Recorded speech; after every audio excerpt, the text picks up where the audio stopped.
What up, what up, what up, world? What up, everybody? Episode number 47, y'all. Episode number 47. A big day today. We've been hype. We've been hype about this episode for a few weeks now. Man, I can't tell you how excited I am. Today is the NFL season preview. So we're talking about all football. We made it, y'all. We made it back to the NFL season. It is here. It is starting tomorrow. Let me make sure y'all can hear me. Goodness. Check. Hold on just a second. Check. All right. I'm seeing goodness on the mic. Let me get myself together. We can't play around today, y'all. Too busy. I got Freezy Sports here. I got B-Rod here. Two of the brightest young writers in journalism today. Brightest young NFL minds. So super excited about the opportunity to get to work with them. It's gonna be a blast. I'm super happy to have this here. I'm super excited for the season. So we've been doing a lot. If you've been keeping with everything that's going on with the Fanatic Sports Pod, the one thing you know for sure is that we're not gonna mess around when it comes to the jokes with the Okay, they can hear me. We've been doing a lot. Okay, good. Fanatic Sports Pod. They can hear me. I had to make sure I'm on a new mic, right? I'm on the road. This is a this is a away game for me, but and I've been feeling a little down. I ain't gonna lie to you. I got the sniffles, y'all. I've been sneezing and coughing, So look, flu game blocker, flu game blocker. As we get started, don't forget. I'm about to. My boy B-Rod is up. Yo. What up, B-Rod? That's good. I'm finna tag Freezy now on Twitter. Y'all make sure y'all go report whoever Freezy Sport is, so we can not sports free. Freezy Sport. That's what we need to get him. We need to get him reported and get the hell out of here so we can get Freezy Sports on here. So, but now, hey, B-Rod, you on Twitter? Yeah, I am. Any good sports worth they saw would be. What's your Twitter? It's brod_media. So BROD_media. You're about to get 2 follows here shortly. Appreciate you, bro. Make sure that's the right one. Sports Freezy. Oh, I should probably bring Freezy on so he can actually talk. my bad, bro.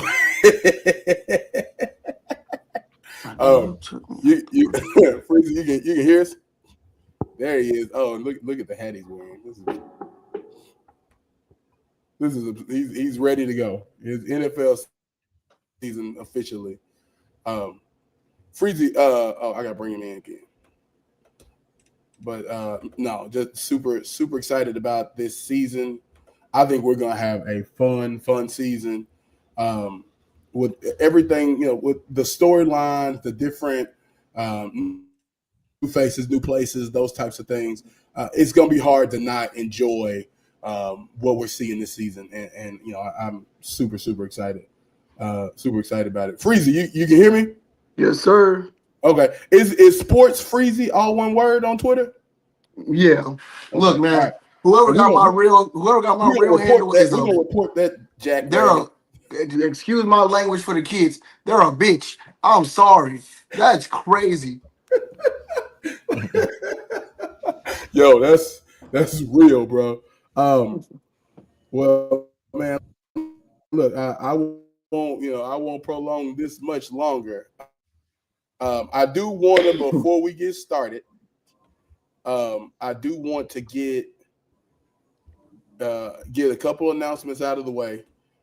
Number one on the list. So I'm excited as we talk about, we go into the end of this year, this last quarter of the year, which is maybe the most exciting. There's football, there'll be basketball. October is probably my favorite month of the year. My son was born in October. So I'm a proud girl dad, but to have that boy is a big deal, right? You know, as any father would tell you. But also along with October, there's college football in full swing. There's professional football in full swing. Baseball's in the playoffs, which is really the most important baseball. The NBA's getting going, hockey's getting going. That's just the 4 major sports, right? And then that doesn't even count like the tennis tournaments, the golf tournaments. You know, just sports is at an all-time high in October. So I love me some fourth quarter of the year, right? That's a big time of year for us. And fiscally, as a business owner now, like that's an important time of year where we actually make all our money and pay all our bills. So it's a big deal, very big deal. So exciting time of the year. And with that, I say all that to say that we're looking forward to introducing a couple new series. Y'all might actually like this one, right? So one of the series I want to talk about is going to be like a 7 or 10 part series talking about the best college dynasty in football, right? So what I mean by that is you think about the U, right? The U in the 80s and early 90s. Obviously, Alabama's run that they just came off of. You even think about like Oklahoma, Nebraska, Michigan, Notre Dame, just all these big time names in college football when it comes to like the different schools in college football and what each one has gone through. So I'm gonna rank my top 5. As a matter of fact, I'll give you a couple extras, but my top 5 college football dynasty. So I'm really looking forward to that as we go through the season. The other series that I'm starting, and I plan to make this sort of kind of a long, monthly type series where we talk about rivalries. So when I talk about rivalries, I'm talking about the so individual rivalries. I know that like football is a team game, but you think about like some one-on-one matchups that you may have witnessed in your young lives that that have just shaped division rivalries. I'll give you an example. Mike Evans versus Marshawn Lattimore. You know what I'm talking about? Yeah. This is the Saints versus, but Marshawn Lattimore and Mike Evans had some battles. Some games where Mike Evans only had 3 catches, 23 yards. Some games where Mike Evans had 3 catches, 123 yards. Right? Like just and they physically are just not fond of each other. I know a lot of it was kind of instigated by Jameis Winston, but all the different factors throughout the years. But we're talking about rivalries like that, right? Even in basketball, racing, like this is the beautiful part of sports is the back and forth, us not liking each other and lining up, and we're gonna go at it, right? Think about Andre Rison and Deion Sanders, that type of rivalry. Like Jerry Rice and Deion Sanders was another. So looking forward to looking at some different one-on-one individual matchups throughout all sports. So that's another series I'm looking forward to. I'm really excited about that as well. Second announcement, and then we'll get into this thing, man. The most important announcement probably is that in case y'all haven't been paying attention, the Fanatic Sports Podcast does have a fantasy football league that is in full swing. We do have the person who picked number 1, Freezy Sports was the number 1 pick because he won the sports trivia game show that determined our draft order. What'd you pick, B-Rod? Like 3, 4, something like that? You were pretty up. Yeah, something like that. Yeah, it's too many drafts to keep up with at this point. I know you got a few, but you got a good team. We actually B-Rod and I sat and talked throughout the draft. You got a good squad. So definitely looking forward to that. And most important thing about this draft that everybody needs to know, Freezy, is that there's gonna be a winner, and we're gonna celebrate the winner without question. But B-Rod, there's gonna be a loser. Okay, there's gonna be a loser, and whomever that loser is, Anthony Roman is going to wear this this T-shirt. Freezy, if you would like to tell them what that T-shirt says. All right, so I believe that says I got booty blasted in the Fanatics Fantasy League. So I didn't know my whenever. I didn't know my joke was gonna run like this, and I'm glad it did. Hey, bro. Man. Hey, listen. B-Rod has been disgusted with me from the moment that that you said this. So, for what it's worth, I know you're disgusted about this, B-Rod. This is not my fault.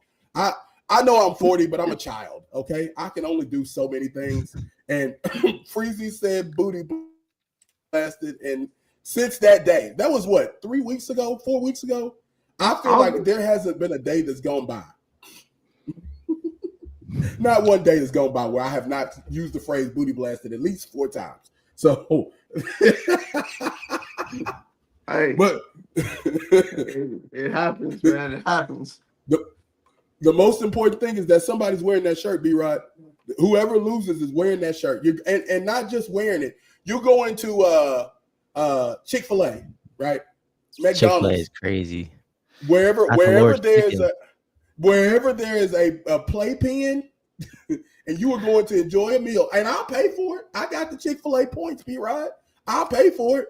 But you got to go in there and sit down and eat wearing that shirt. Hey, man. All I know is that's not going to be me. Yeah, I pray it's not me. My team is outstanding. They're definitely not going to be me. We pray into the injury bug. We pray into the injury gods. Please, no injuries this season. But yeah, somebody's got to wear that T-shirt. Okay, so we're gonna get that shirt ordered for a couple people. I'm getting one. I actually very proud of the work that I did to design it. I'm getting one, but somebody's gonna have to get it, and that's just what it is. I feel for whomever will be watching that. Shout out to everybody checking us out. Oh, my man, Big Mark. Big Mark is on. That's right. His birthday is in November. Big Mark is a Scorpio. Shout out to Big Mark. Shout out to everybody on Instagram, Twitter, Facebook. We on LinkedIn, YouTube. We everywhere. Actually, I'm expecting a message in the next couple days telling me that we are ready to go live on TikTok as well. Now, actually, I do go live on TikTok, but this format of the show will be present on TikTok in the next few weeks. So definitely looking forward to that. That's going to be very, very exciting. But let's get here what we came to do, y'all. I'm excited. I'm ready to go. It's the NFL season preview, y'all. This is a holy religion of football, especially in the South. People take off for this type of stuff, man. And the Arizona Cardinals will be coming to New Orleans to start the season. I won't be going. I would like to go, but I don't have the time. But I am definitely looking forward to this season as it stands. There's a lot of new faces and new places. How about we start with that before we get into our topics? Are there any new faces and new places that y'all might be interested in seeing people? I mean, I know what B-Rod gonna go first, Freezy. No, I know what you're gonna say. That's all. What am I gonna say? Well, I've followed you for a few weeks now. So, I mean, maybe we're thinking about the same person. I mean, I don't think it's gonna happen. But if Shador starts a game, I'm driving 5-6 hours to Cleveland. I don't care. Oh, he didn't say what I thought he was gonna say. He said something different. Well, who do you think I was going to talk about? I thought you were going to say Justin. I thought you were going to say Fields. Oh, well, I'm already going to go see I thought he was going to say it too. I'm already going to the week one. That's already guaranteed. It's NFL preseason, but he threw us a curveball. Yeah. Nah, but I'm buying my tickets to week one tonight. So we're going to already see how Jay Fields going to do. So I'm rooting for bro. It's going to be in a crazy atmosphere. So I just knew I had to be there. I was also at Rodgers' first game as a Jet and his last game as a Jet. So I have too much lore in this. I got too much lore in this to not go to this game. So been waiting for it for so long. Thanks. New faces. How about you, Freezy? Any new faces and new places for you? I guess I'll follow the trend. I'm excited to see Cam Ward. See Cam Ward. Now, he played my team on Sunday, so he's getting his ass kicked, but I'm excited to see that. I'm a big fan of his game. So and I tell you what, I will say, I guess I'll stay right at home for a new face. I want to see what Rodgers is gonna do. I know this is a 41, 42-year-old player in a young man's league, but I gotta. For the last 3 years, and maybe longer than that, honestly, but at least the last 3 years, I've watched very incompetent football offensively from my favorite football team, and that's been a struggle for me. So if nothing else, you can Perk Rogers, you can say all that you want to say about him, all the names and all the foolishness and shenanigans that he's been a part of, especially in these past few years where they haven't protected him as the way they did when he was in Green Bay. I gotta say though, when I really think about the rest of this, even still, all of that, this dude has seen all the football that you can show someone. So if I expect him not to be caught off guard, know how to have a full, to know how to work a full side of that offense. Without having us being able to check in and out of the best place. Like for me, that's the one thing we've been without for a long time is incompetent or without a competent quarterback. So by my standards, that's all I want to see is, if Rodgers is he gonna succumb to like some of the poor or predictable play calling that Arthur Smith has been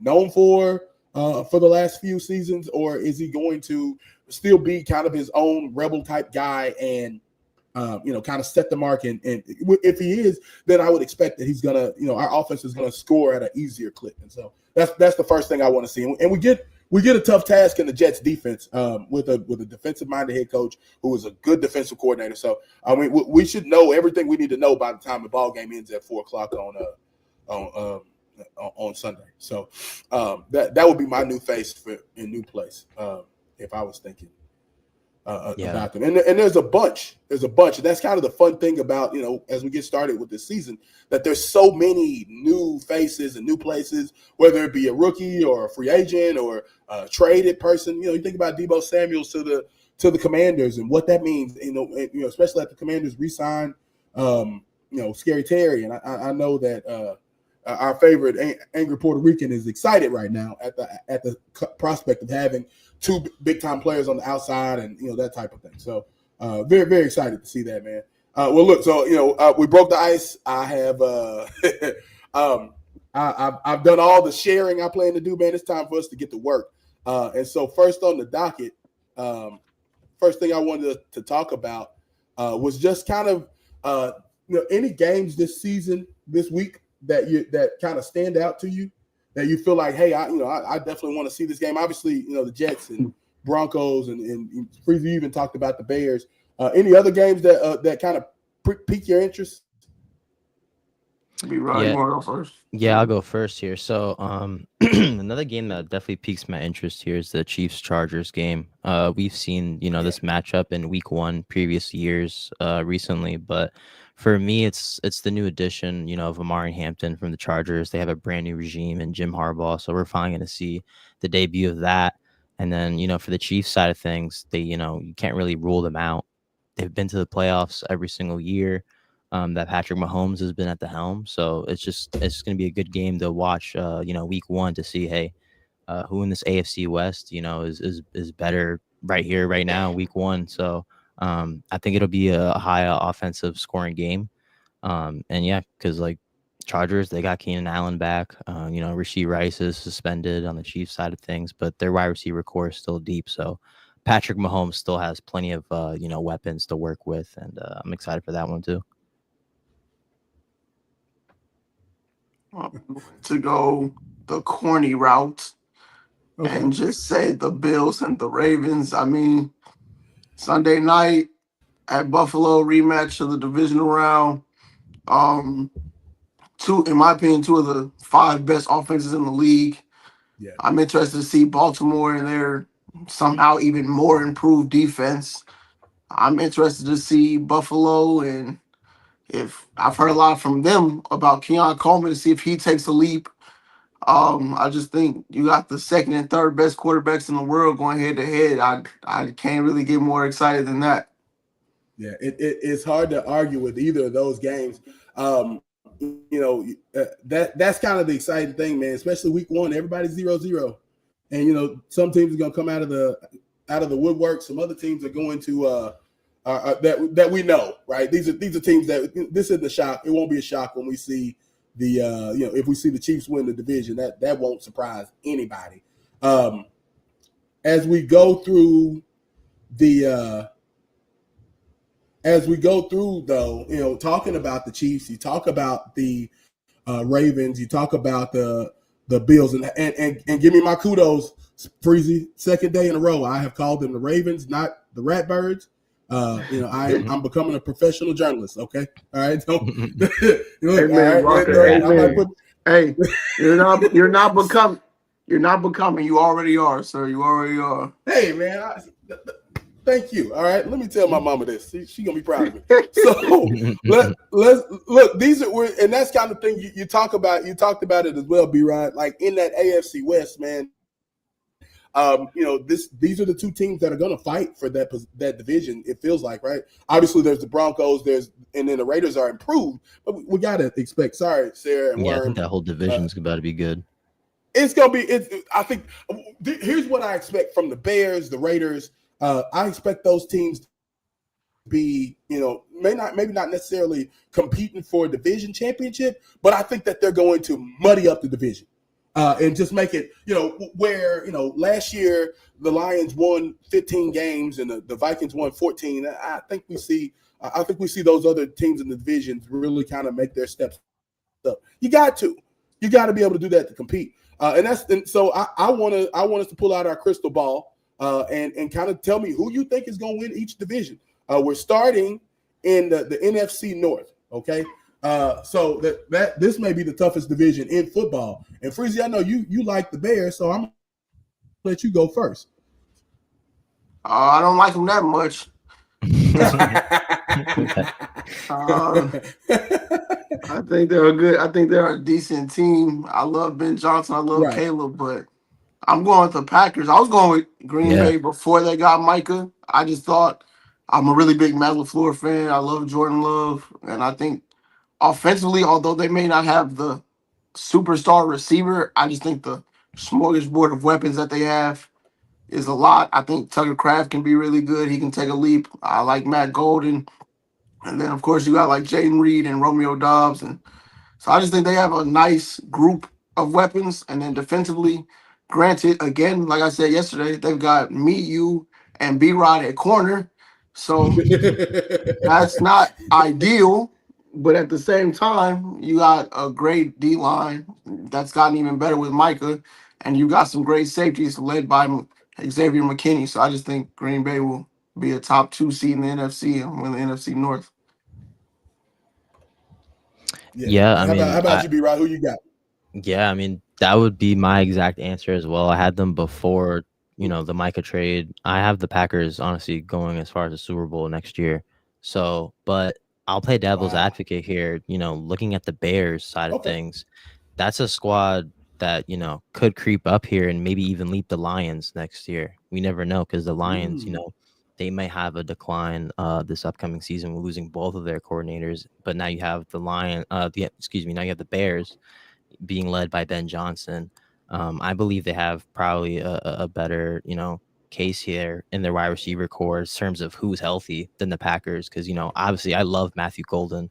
I have him in a bunch of my leagues, obviously, as well. But looking at the Bears, they have Roma Dunze, they got a Luther Burden, and then they have DeAndre Swift and a plethora of, weapons for Caleb Williams here. Who says that the Bears can't win more games this year and, be a better squad? I just think it all depends, too, on Caleb Williams. How's his quarterback play going to look in his sophomore year? So, I would pick the Packers, too, though. Okay. I like it's hard to argue with that, especially after adding a top 3, top 2 pass rusher in the league. I think, but one of the things I'll say, I'll kind of play a little devil's advocate with you as well. You look at that Lions defense, while Aaron Glenn is gone, obviously, a lot of that was based off of Matt Campbell and his approach and his toughness. And I don't think that any of that's left. Now the creativity of Ben Johnson, also another thing. But I think with a lot of those players being added, they went and got some more really good players as well. So we're talking about a really tough, hard nosed team with more direction and obviously more to prove. We'll kind of get to that pressure later on in the show. But I'm not ready to say that the Lions are going to roll over. I don't think they're going to 15 games this season. But I think in what's going to be a muddy division, that toughness is going to definitely play its part. From the NFC North, we'll move over to their counterparts in the AFC North. That's my home division. So I'll stay out of who I think is going to win the division. But y'all more than welcome to share who you think is going. How about B-Rod? You go first on who you think is going to win that division. I got Baltimore, man. I think Baltimore will face off against Green Bay in the Super Bowl. Those are my Super Bowl picks for this upcoming season. I mean, Lamar just needs to win the big one. Lamar, he's so close. Yeah. But I feel like some of these teams, they just have certain kryptonites to them. The Bills, their kryptonites, the Chiefs. And I feel like for the Ravens, sometimes their kryptonite is Josh Allen and the Bills. So they lost to them again last year.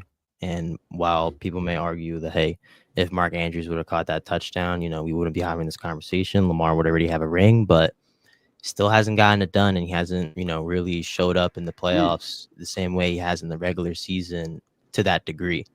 But I feel like people need to realize too, if Lamar wins a ring this year or even in the next 2 or 3 years, I feel like he's already one of the best QBs of all time when it's all said and done.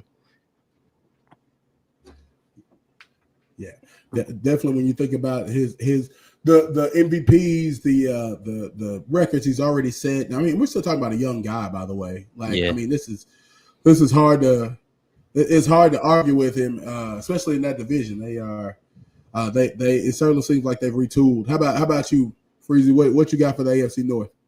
It's gonna be a boring podcast, and me and B-Rock keep agreeing. I got Baltimore. I too have them. Excuse me, my voice cracked hard as hell. I too have them in the Super Bowl. I'm fighting right now on the eve of Christmas between the Eagles and the Packers, but I'm gonna get there before the show is over. I just think, kind of like what B-Rod said, I just think it's Lamar's time, man. He's been so close. He's been so dominant, and he's gotten so much better each season as a passer, mentally, pre-snap, post-snap. The team they have as a whole is so fantastic. Like, I don't even know what real weaknesses you would be nitpicking at weaknesses on their team. So, maybe Cincinnati gives them some fight in games, but Cincinnati can't stop my little sister. So, I mean, Baltimore. I think they'll win 14 games. No, yeah, that's a good point because I mean they gave I don't even know how they got the Trey Hendrickson contract done, but they did. But they got Trey Hendrickson and Jamar Stewart now in the defensive edge rush. So, but what outside of that do they really have? Yeah, nothing. Exactly. I feel like that in the North. I'll be honest and say it, guys. I don't think we're going to win the Steelers are going to win the division. I'm so glad you said that. I thought that was Baltimore probably wins the division. Thank you. I still think we win 11 games. Okay. Damn. I still think we win 11 games. We make the playoffs, and we probably lose in the first round like we have for the last. But look, you don't think we'll 11 games, Blocker? Let me just give you my logic, and it may sound crazy. Let me just give it to you. Where Mike Tomlin's right or wrong, right? So that's Mike Tomlin won 9 games with he won 9 games with Duck Hodges. All right. You telling me you don't think that Aaron Rodgers is a little bit better than Duck Hodges? Like we won. Does it matter if you? So I'm gonna ask you this, Blocker, though, too. My fault. I was gonna ask this though. Even if they win 11 games, woohoo! are y'all gonna win a playoff game? Because y'all can win 11 games and still get bumped out first round, just like the past 5 years. At that point, man. Oh yeah, we definitely gonna. I definitely believe we're gonna lose in the first round like we always do. I think that takes a level of quarterbacking to get that playoff win. Yeah, go ahead. I just want to ask you a follow-up question. I don't know if it's delayed or not. If my shit is delayed, I apologize. But even if y'all do win 11 games, would you want that? Like, because that just keeps you where you're at right now. And then it's right back from the top again. Like, why would you want to win that many games? So no, absolutely not. I'm gonna tell you, I'm not. I don't want it. I want us to lose 3. I want us to win 3 games this season, so we can go get a good quarterback. But Mike Tomlin's never going to let that happen. The players are never going to let that happen. I brought up the 2019 or 2016, 17 Duck Hodges year, whatever year that was. I think it was 2019 when Duck Hodges was there. TJ Watt and a lot of the defenders all said we chose to work as hard as we could. We did not want to be the roster that gave up the streak, right? And to be fair, the streak goes back well beyond Mike Tomlin. But like, how many years has it been where we started the season 0-4? We started the season 0-2. We play bad in bad situations. I mean, I've been watching the Steelers since 2014, 2010, somewhere in there. I don't know. And I think the worst decision we ever made was to continue to fight that year that Ben broke his elbow. If you do the math on that, we should have got Jalen Hurts and been. I don't know if we've been winning Super Bowls, but I mean, he seemed to be a really good player, and we seem to really need a quarterback. I mean, but a ton of different what if situations. What I know for a fact is that Mike Tomlin's going to win 9 games this season. And I would like to think that old Perk Rogers is good for 2 more wins, and I think we win 11 games. And we see the Chiefs in the first round, and we get a little bit of that Kansas City magic sprinkled on the game, and that's it. That's the end of the season, and we move on. Will Howard turns into Tom Brady. I don't know what to tell you. I got to go with what I know at this point. That's straight booty blasting part 1 right there. KC, Pittsburgh. Man, I'm not looking forward to it. The worst thing that can happen is we continue to win 9-10 games a season. But what's gonna happen is gonna happen, and I don't see us winning less than 8 games. Players are gonna kick refs in the balls to make sure that we get what we need every game and win these games. Now, what happens when we get to number 10 in week 14, week 15? It could be anything can happen after that. But that man I don't know. He inspires his team to win 10 games every season, and for the standard remains the standard as such. I'm gonna get off of my depressing ass soapbox.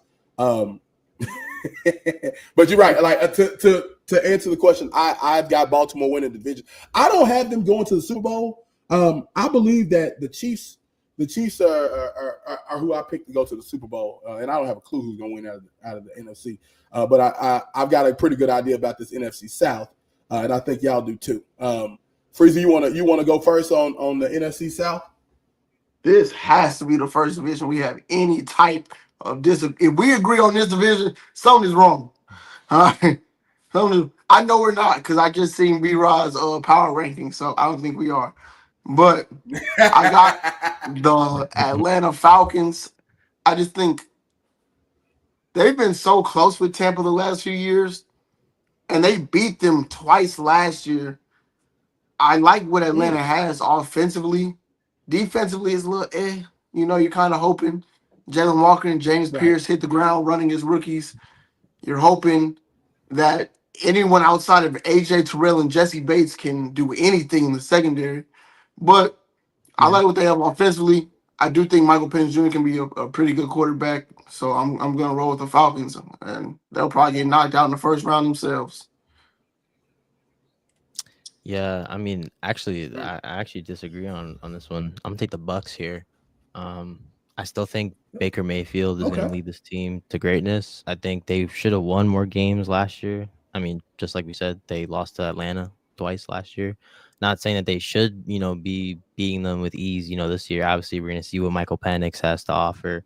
And, I know Atlanta is thrilled to have him there, and I'm too, to watch him this year. But as far as Tampa goes, I mean, we can't act like we can't not act like they don't have one of the best wide receiver cores in the NFL. They already added Igbuka. They have Mike Evans. Chris Godwin might start the year on the PUP list. He might not, but regardless, whenever he gets back, that trio right there is kind of insane. And then on top of that, Todd Bowles, I think, is just a continued good defensive mind. And then as far as Atlanta goes, I just feel like it's too big of a question mark and too much pressure to put on Michael Penix's very, very first year. But I still do have the Falcons grabbing the last wild card spot in the NFC. So not saying that the Falcons will be a bad team or that they won't make the playoffs. I still have them making the playoffs. I just think Tampa is still good.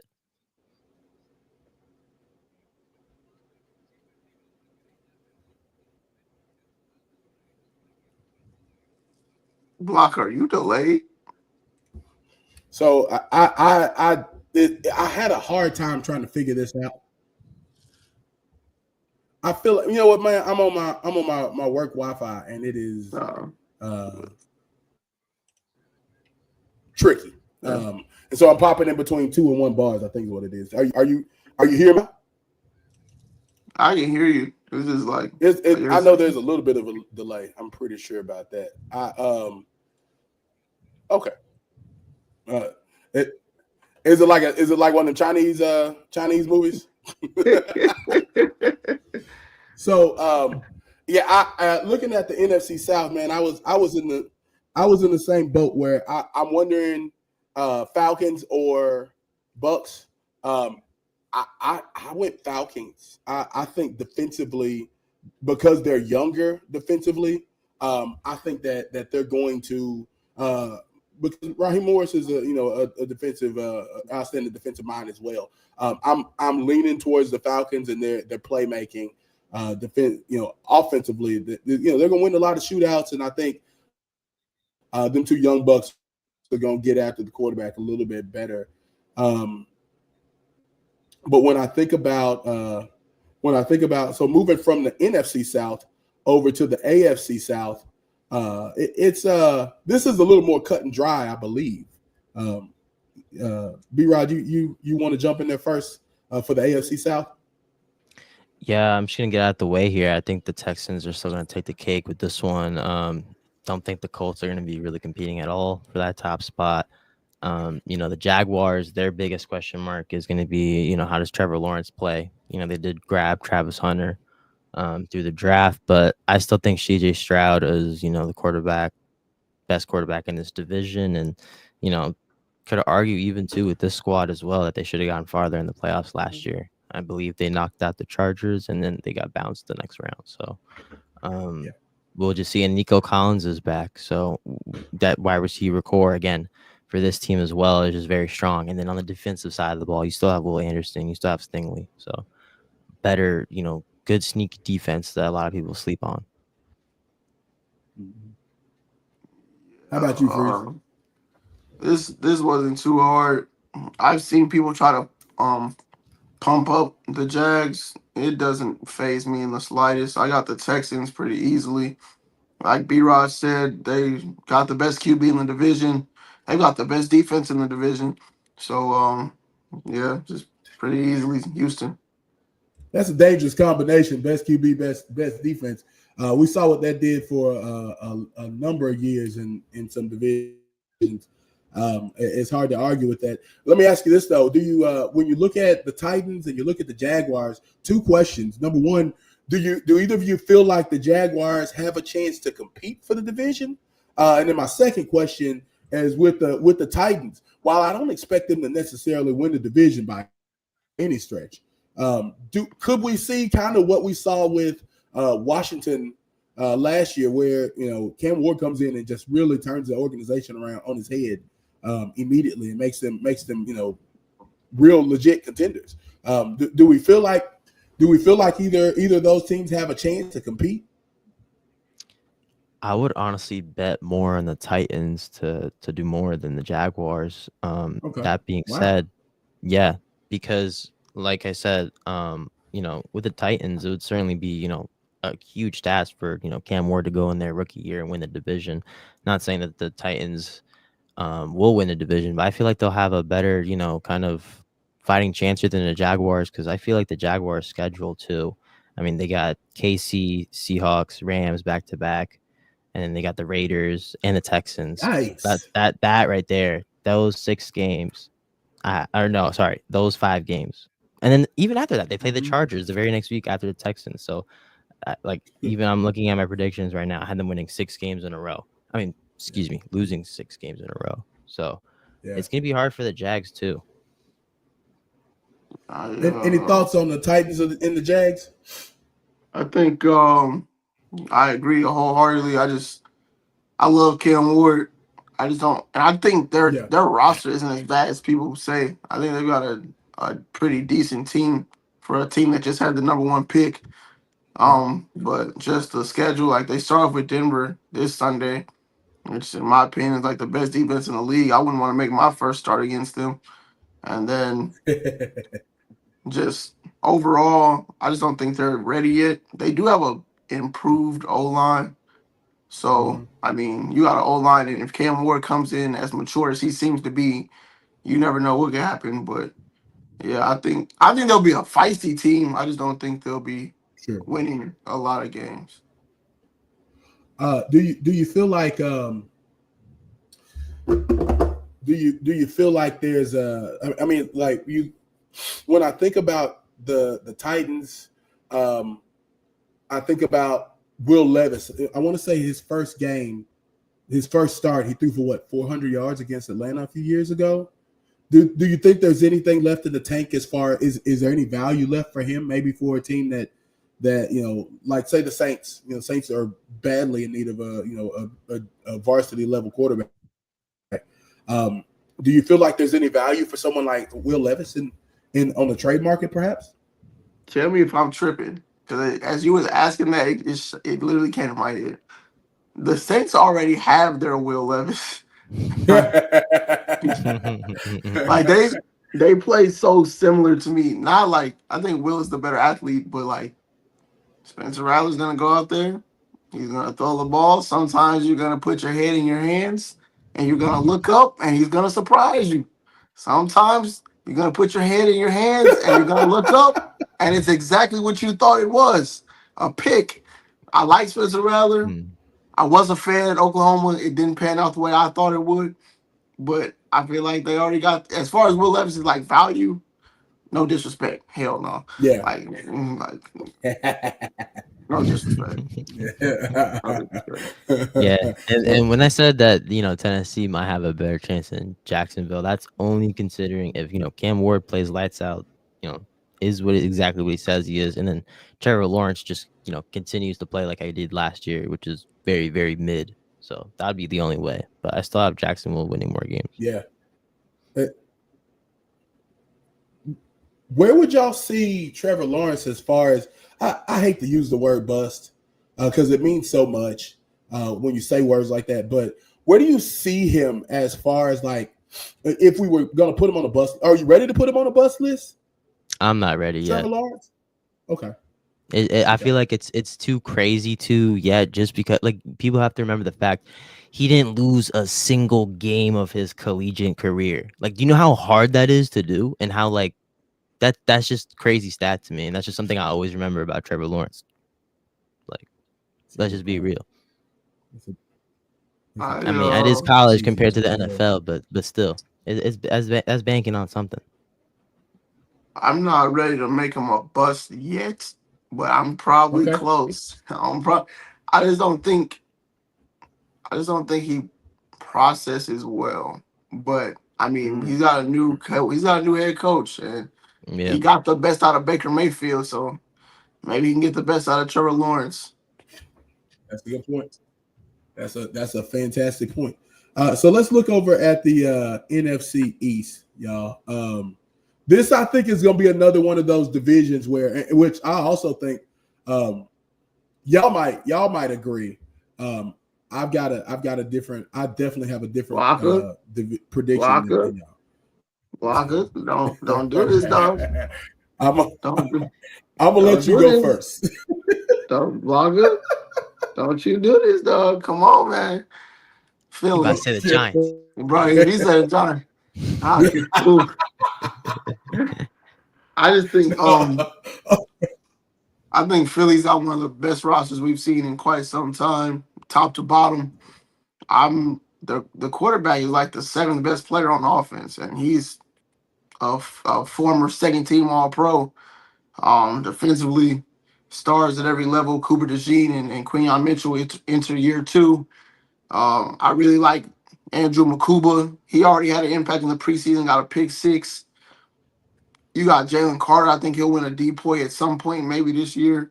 Jahad Campbell was a hell of a pick. They just got so much talent everywhere. They got it again. Yeah, and like that's people they kind of hesitated to pick a different or the same team rather to win the NFC East this year because it hasn't happened in the last 20 years. But right. I agree wholeheartedly. Again, Eagles, their defensive line is just way too overpowered for the rest of the league. I cannot lie to you.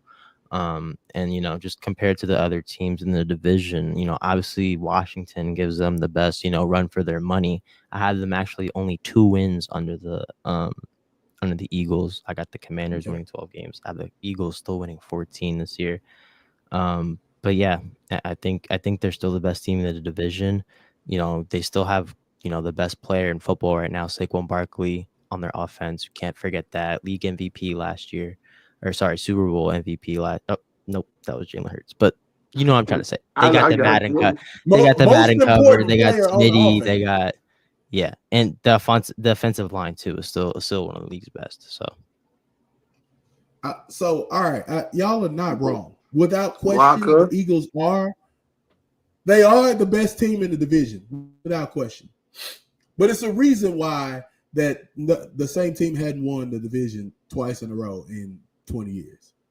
There's first and foremost, I'm gonna get magical with y'all because Jerry, for some reason, is even still alive. and for all those years, Dan Snyder and him were cooking up evil magic in that division. And so they placed the curse that will not die until Jerry dies. I am of the mindset that the Commanders are going to take the division. I think they're going to take a muddy division. I don't think anybody wins more than 11 games. But I think the Commanders win the games they need to win.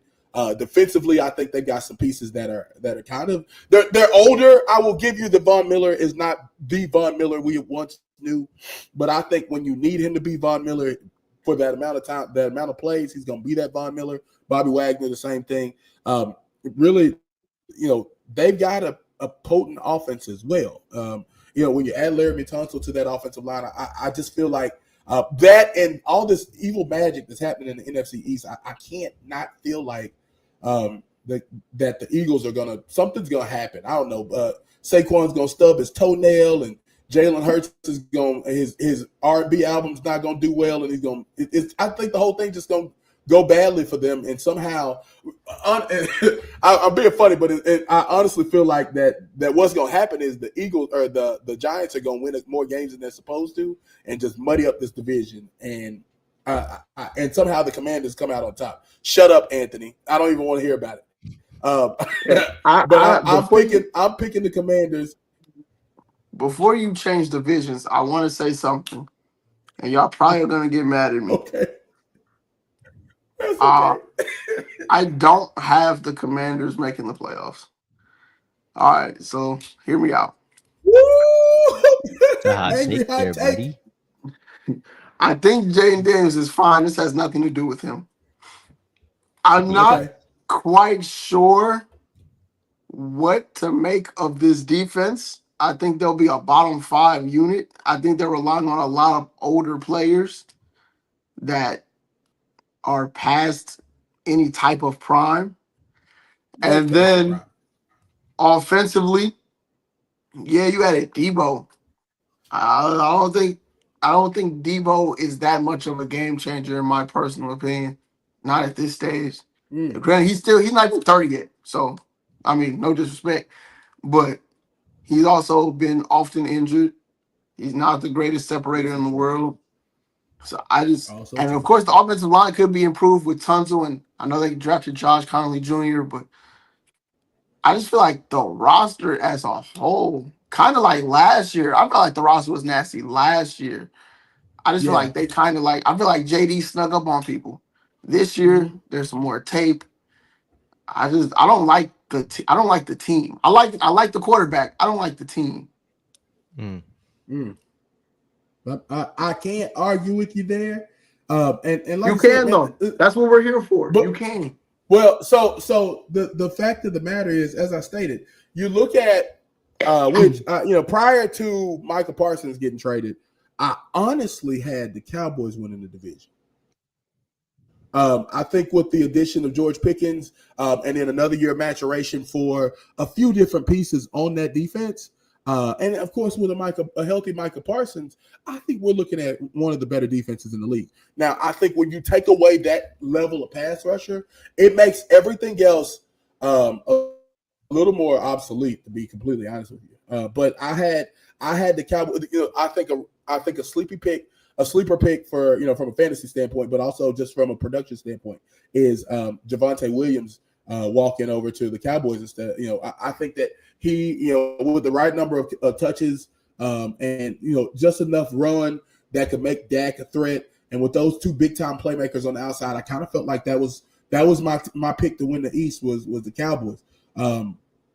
But I just can't pick the Eagles because I got to go with tradition. And hey, maybe this will be the year. Because the one thing you think about, the part that kind of shocked me the most after the Super Bowl was that when they made it clear, and I realized that the Eagles, like the core of their team, is locked up for the next 4 to 5 years, right? Like they're not worried about Saquon, they're not worried about Jalen Hurts, they're not worried about Devontae Smith. I want to say even AJ Brown is locked up for a pretty good little while as well, right? Like we're talking about every player that's of major importance to their team on both sides of the ball for the next at least 2 to 3 years. You don't have to worry about their contracts. And that's a scary thought for a team that beat maybe the best the best team in the pros by 40-22 in the Super Bowl. On the biggest stage, they pounded the Chiefs. So that's a scary thought. Logic, as I stated, the Eagles are the best team in that division without question. But we got to get through 18 weeks of health with good health, and again, there's film on this team as well. So I'm picking If you want to cuss me out, brother, I understand. we are headed to the AFC East next. If you want to recuse yourself, it's okay, B Rod. You can. Man. You a journalist, but listen, this is the Fanatic Sports Podcast, and it's okay to be a fan before a journalist. So, look, we'll give you some time to think about it. Freezer, you go ahead and go with what team you think's gonna win the East. Man, Buffalo, it's gonna be slight work. Honestly, the AFC East has been bad as a whole for so long. Like the Patriot years, everybody was pretty much bad except New England, of course. Now the Josh Allen era, everyone's been pretty much bad except Buffalo. I do think New England will be better. I love Drake May. I think they'll take a step. Miami, I'm done with Miami. They make me sick. Oh my god. The Jets, I don't want to be too rude because my boy is on here. Go I'm ahead, not bro. I'm not a Justin Fields fan, but G5 is on the team. They got a good deep. I think Aaron Glenn can get the defense back to form. I just have concerns at the quarterback position. So I think Buffalo takes it pretty easily. Yeah, it's the same for me. Buffalo got the division, yet again, unfortunately. Um, but I feel like compared to the other, top teams in the league, compared to, say the Bucks, the Packers, I feel like some of these other top teams here have like better wide receiver core than the Bills. Sure they have Shakir and Keon Coleman, but I mean, outside of that, what do they have? They tried Amari Cooper last year, that didn't work out at all. But it's just another big question. It's the same question you can ask Lamar, you can ask it to Josh Allen. Can he get over that hump? Can he make it to a Super Bowl? The answer has been no for the past couple of years. So we'll see if that happens again in the postseason this year. But um, you know, I agree with what Freezy said about Pats. I think they take a step up as well. They have also a new regime. Same thing with the Jets. Head coaching regime and Aaron Glenn, like we've said. But I'm confident in Fields, to be honest. I think we can maybe see the same thing we've sort of seen happen with Sam Darnold and Geno Smith, and even Baker Mayfield. Maybe it was in a different situation, but maybe it could be the right one for Fields. So I mean, he's reuniting with his college wide receiver. That is going to be, I can't wait to watch that this year. And then That as should be far as fun. Miami goes, I mean, can Tua stay healthy? Tua scares me, to be honest. So I love Tua, have nothing against the guy, but it just scares me, honestly. So a couple things you said that really kind of piqued my interest, B-Rod. The first one was talking about JF1 and G5. So if I could draw a comparison, because I believe these two players are almost as dominant when you look at what Joe Burrow has been able to do with Jamar Chase. And Fields hasn't been quite the quarterback Burrow has been. Do you feel like we could see an uptick in the same way where when Burrow got Jamar Chase, they became a dominant duo? Do you feel like the same thing can happen for Justin Fields and Garrett Wilson? I could definitely see, Garrett Wilson continuing to, elevate his game and just continuing to be one of the best receivers in the league. But as far as this team goes, I feel like the identity will be more of a, ground and pound rushing team. This team has three good running backs and also a good tight end now in Mason Taylor. And, I feel like Justin Fields is going to use his running ability, the best he can. And like I wouldn't even be surprised if he broke, the rushing record by a quarterback for the Jets his very first year. I mean, Ooh, that's a big not take. saying, not saying that's going to be very hard to do because we haven't really had a mobile quarterback before, but that's exactly why I say that. The Jets have never Right. had this at the position before. I mean, people were giving Fields MVP votes for the season he had a couple of years ago. He was right behind Lamar in quarterback rushing stats. So people tend to forget that. So I feel like if they really let Fields, do what he does, and Tanner Anstrad, the offensive coordinator, lets him flow, I'm like I said, I'm confident. And I'll tell you, I've seen it firsthand, up close and personal. There's a different level of athleticism with Justin Fields, especially for coming from the size. Because even you think about Lamar. Lamar is what, like 210, something like that. We're not talking about a big time, a big thick guy. Fields is a big, strong body kid. 6'1", 6'3", 6'2". What is it? Yeah, You met him, he looked B-Rod. like He's what, Superman out 6'3", there. 6'4"? Yeah, he Yeah. he pretty tall. Yeah, he built Yeah, like man. Superman. First of all, shout out to B-Rod for getting to meet these celebrities. That's pretty dope in itself.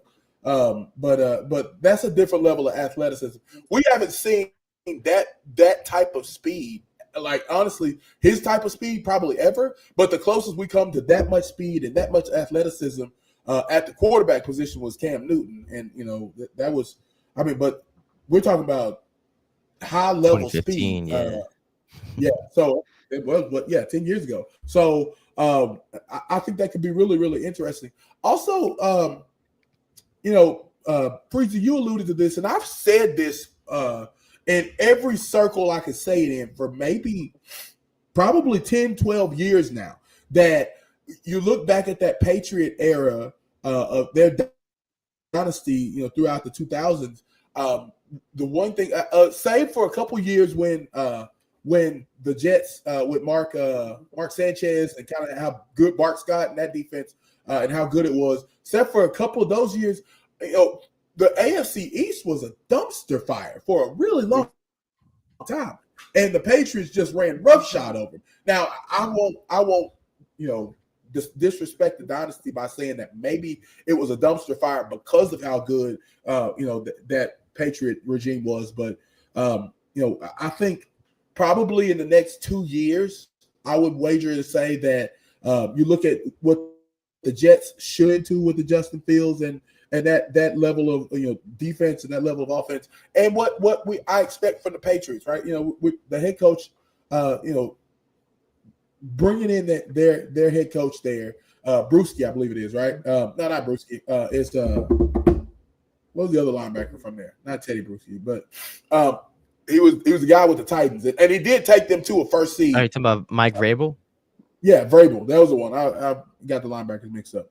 I hated both of them, by the way. Whatever, not important. But bringing in Vrabel and what you would expect from him, and watching how he turned the Titans into a number 1 seed a few years ago and a very good team, I would have to think that he would do the same thing with the Patriots and the level of talent that they have, and he's gonna bring. I think he's gonna bring the best out of them. This may be the first time, but in the next couple of years, this may be the first AFC East division we're looking at where there's actually more than one good team at one time in probably 25, 30 years. I'm excited to see the growth of all those teams. I wonder how long Mike McDaniels hangs around Miami, because I don't know what you got to have a good quarterback to be relevant in this league, and I think Tua is a good quarterback when he can stay healthy. The question is, how long can he stay healthy? Like I said, it does. It scares me. Some of the stuff we saw, those visuals we saw last year, during his concussions, were really, really scary for me. So hoping for the best for him. We got one area left, 2 divisions, the NFC West, which this could be a toss-up. B-Rod, if you want to go first, I feel like y'all are probably going to disagree on this. Yeah, I feel like it could easily be either the Rams or the Seahawks. Obviously, I feel like the Rams last year had a way better playoff push than a lot of people expected. Their defense was lights out against the Vikings, and then, eventually they did get bounced out by the Eagles. But I even think against the Eagles, they played a good game. So yeah, I mean, with the Seahawks, they still have Sam Darnold. I've heard people talk about, their, weak-ish offensive line still. What is Sam going to do? Is he still going to, come in here like he did in Minnesota and win a bunch of games? But I don't know. I just like the Seahawks squad as a whole, honestly, a tiny bit more than LA. And I just think, the big question for LA is, can Stafford stay healthy? He's a little bit older now. He has a ring under his belt already, so he doesn't have to really prove anything else. But, they still have the receivers in Devontae Adams and, Puka. So I guess they just, kind of traded with Cooper Kupp to now he's on the Seahawks. So Seahawks got JSN and Cooper Kupp. So it's kind of like the same thing. 2 good wide receivers on each team. Both got decent squads, good quarterback. Honestly, hard to pick between them. But if I had to pick one, go with the Seahawks this year. I like it. How about you, Freeze? I agree with the 2-team race premise. I have a different second team. I got the Rams and the 49ers. I just think as far as San Fran goes, they got an easy schedule.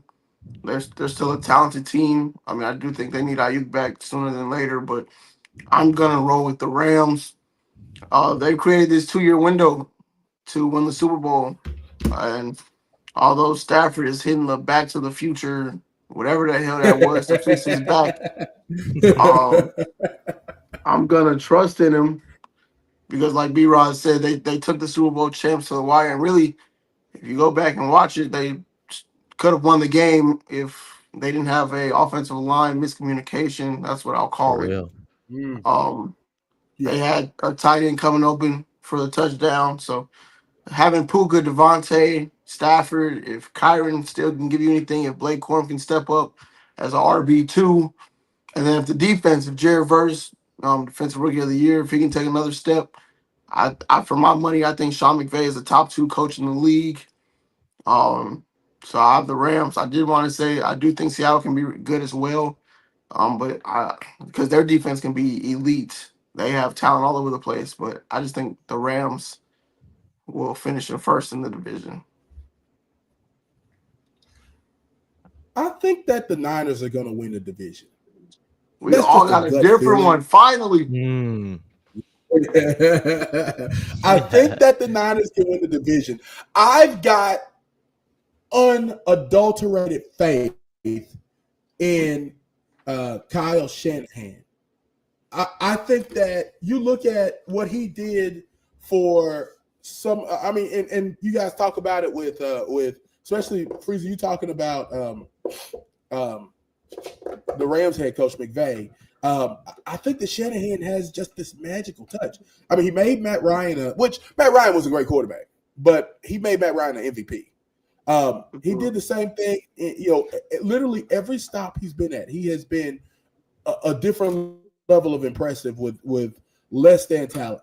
And so I think, and with losing the players that the Niners have lost, I think a lot of people are writing him off. Don't forget he also gets Robert Saleh back. Robert Saleh is an excellent defensive coordinator. I was super excited about him leaving the Jets because I really wanted him to come over to us. So was I. I bet you were. He was a terrible head coach, but I think some guys are just good defensive coordinators. Dick LeBeau is a great defensive coordinator. He's an awful head coach. Just there's a lot of things that go into head coaching that coordinators tend to not deal with. But I got the Niners, and I think this is going to be another ugly division. I certainly don't see. You're going to have to prove it to me about Sam Darnold. I know he was otherworldly last year, and the Vikings won 14 games, and he was and he did not play badly. But I don't know if that's going to happen the same way with the Seahawks. Again, another really great point that you guys both brought up. I want to say it was you brought up, B-Rod, talking about that Seahawks offensive line. On the cool, a lot of people is a very poorly kept secret that the Vikings probably have one of the better offensive lines in the league. I know there's like the Eagles that are way up there, and some people probably look at but I feel like the Vikings are right there. The Lions, it's a couple of teams, but I feel like the Vikings have one of the best offensive lines. And I don't know that the Seahawks are going to have as good an offensive line, and I think we see more of the Sam Darnold we're kind of used to. Maybe not. I hope not. I loved his turnaround last year, and I hope it continues to trend in the right direction. But I'm not betting on it. As a matter of fact, the only thing I really can bet on, because again, I'm not betting on Matt Stafford's back. Larry Bird said backs don't get better, and I believe that. So the one thing I can bet on is that Fred Warner is the best linebacker in maybe on the planet, hands down, bar none. This dude is an absolute animal. Offensively, if he can stay healthy, Christian McCaffrey is a one-man offense. And then you add a Parasol, who's a good receiver. When Ayuk gets back, Kittle's still, maybe the best run after catch tight end in the league. And Brock Purdy is as smart as it gets. And it's hard not to be smart in that offense. I don't know if you guys remember this. Trey Lance looked good in that offense before he got hurt in the preseason. So, I just feel like Shanahan has the magic key when it comes to these quarterbacks, and I'm taking the Niners. I'm with y'all. I agree. I'm happy that we got 3 separate answers for once, because I think that it could be anybody in that NFC West. And so, speaking of, it could be anybody. The last division we're going to work on is of course the AFC West. Again, Freezy, if you want to recuse yourself, it's totally acceptable. Brother, I understand. I am honest with myself.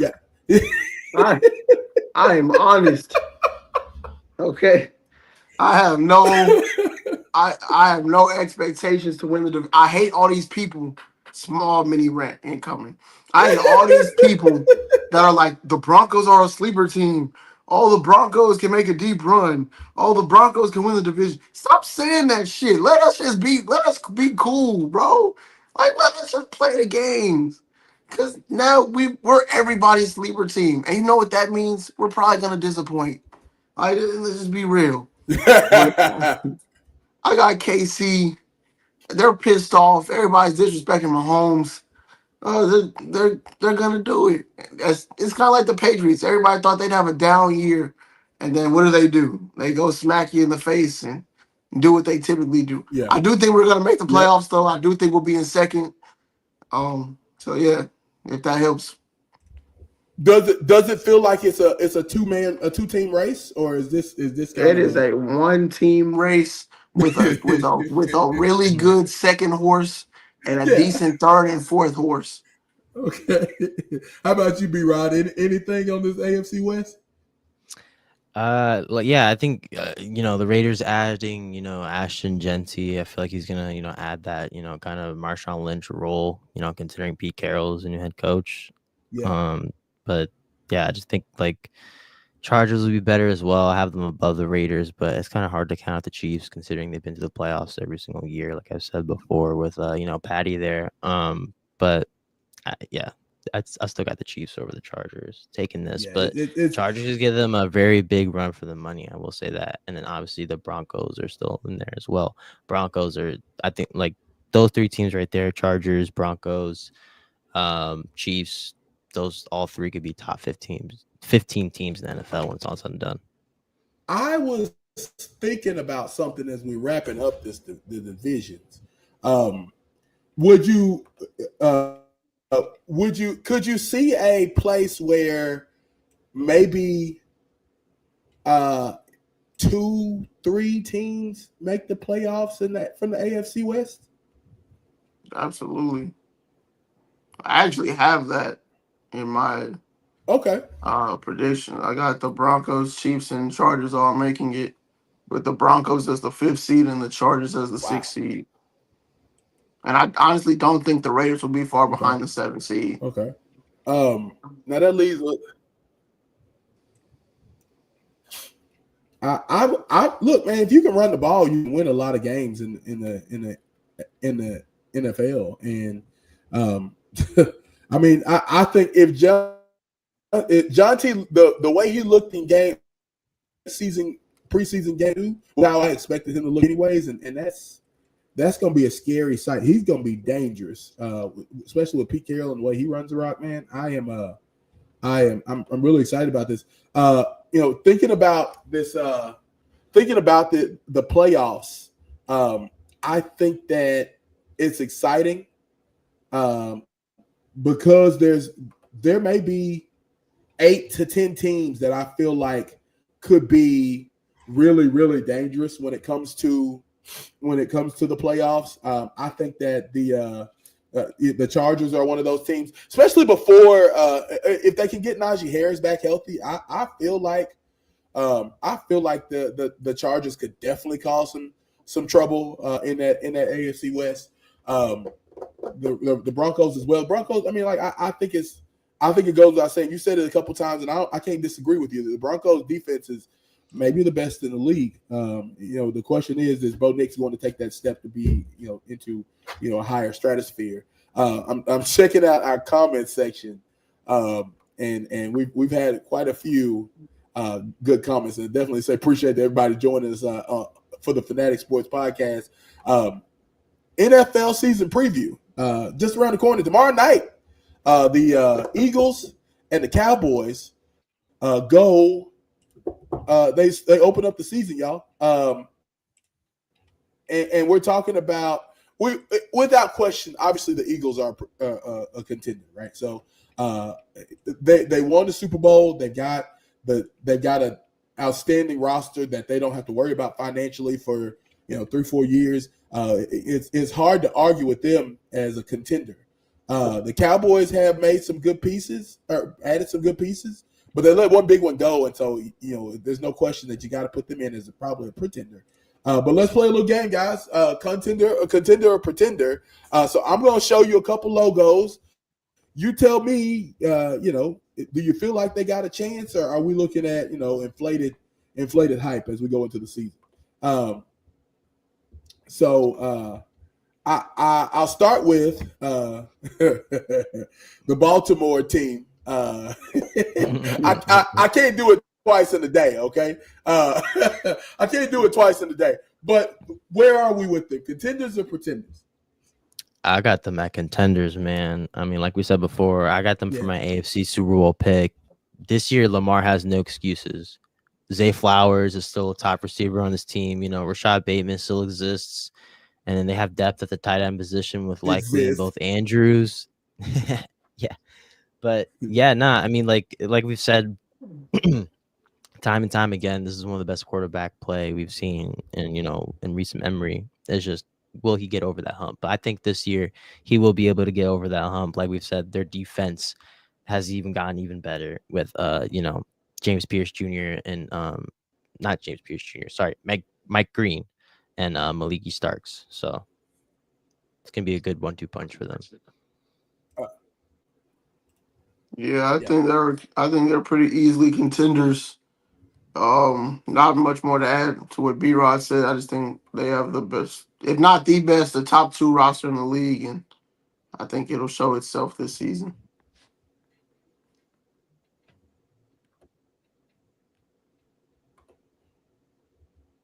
Okay. Well, I'm I gotta be honest and say that they are right. This is, like I said, one of the best rosters that's been put together. And they just keep. This has been the history of this team since they got to Baltimore. Is they've just found these sleeper pieces and turned them into stars. It's hard to argue with that. And they've done it again, time and time again. But they haven't got over the hump. And I wonder if they will. But to me, you can't not call them a contender. Next, I want to look at this in that same area, the Buffalo Bills of the AFC. Both of these teams have been fighting tooth and nail against the Chiefs. Do we see the Bills as contenders? Yeah, I say a contender. Yeah, anybody with Josh Allen, contender for sure, contender. Yeah, just easy word, contender. Do you see any hangover from the MVP? I'll tell you. So I'm not a big Josh Allen fan, probably because he's torched my team so many times. But in my quest to argue against him, the one thing that was always lacking for him was sort of the laurels, the individual laurels, as far as his MVPs. He didn't have a ton of all pros. He did have quite a few Pro Bowls, but that was kind of it. Getting this MVP solidifies him as one of the best quarterbacks in the league without question. But maybe kind of putting him up the list as far as one of the best to ever play. Do you feel like there's any hangover for the Bills and for Josh Allen? I think he's going to be even better, to be honest with you. I really like Josh Allen. I think when we talk about Lamar and it's got to be Lamar's time, Josh should be in that same convo. Josh is to me, Josh is the only quarterback that has consistently gone toe-to-toe with Mahomes when it's mattered most. And obviously it hasn't swung his way, but a lot of those instances are more so his team. Maybe it's the 13-second game when his defense basically wet the bed. Oh yeah. yeah. So every time Josh goes against Mahomes, he's reached that level of where he personally deserves to win the game, but the team itself may have let him down. And so I don't think there'll be any hangover at all. I think he's gonna be the Josh Allen we know and some of us love. Block, I know you don't like him, so. Nope, not a fan, but that's okay. I respect greatness. I respect greatness for what it is, but he's definitely not my favorite. That's for sure. But no, I think you're absolutely right. At some point, these two teams, it feels like both of those will get over the hump. How about the Houston Texans? We all picked them to win the AFC South. Do you feel like they can really make some noise in the playoffs? I'm gonna say yes. They made noise in the playoffs last year. I feel like even if you put them again with LA this year, the Chargers, they'd beat them again. So I'm gonna still call them contenders. Okay. I feel like how about you, Freeze? Content is almost in the middle. I think they can make a deep run. I wouldn't be surprised at that at all. But I also wouldn't be surprised if their offensive line doesn't improve at all if they lose first or second round again. But for the defense they have and for the quarterback they have, I'll lean contenders. So I think that the Texans can make some noise. I would go pretender, and here's why. When I think about the AFC East, or the AFC in particular, I'm thinking about that. I think it's the Chiefs, and I don't know that anybody's going to beat them this year. I believe they're determined. But my question when I think contender, pretender is, I'm thinking about, can anybody test them? Can anybody knock them off their horse? Now, I believe that the Texas defense is good enough to, put that kind of pressure on Mahomes, but I don't know if their offense is prepared to shoot it out with Mahomes that way. I in my mind, I'm gonna go pretender because I just feel like eventually they're gonna it's gonna all fizzle out in the playoffs. But I do believe their defense is more than good enough. That's for sure.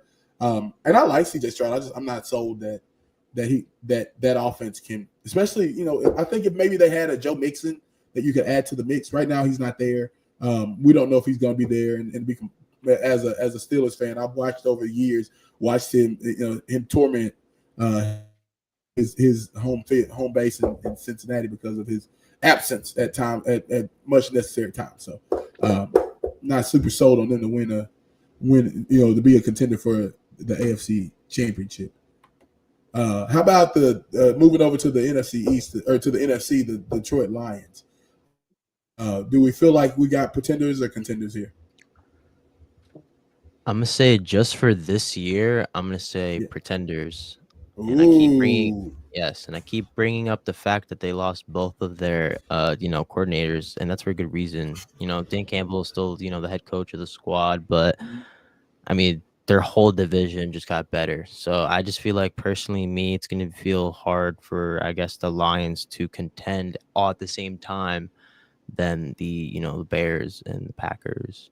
So, and possibly the Vikings. We never know. We don't know what JJ McCarthy's going to look like. So that whole division, just like the AFC West, could be winning teams. But I don't think out of all those teams, say if they were to have all winning, I think honestly the least team I'd be in least confident in would be the Lions.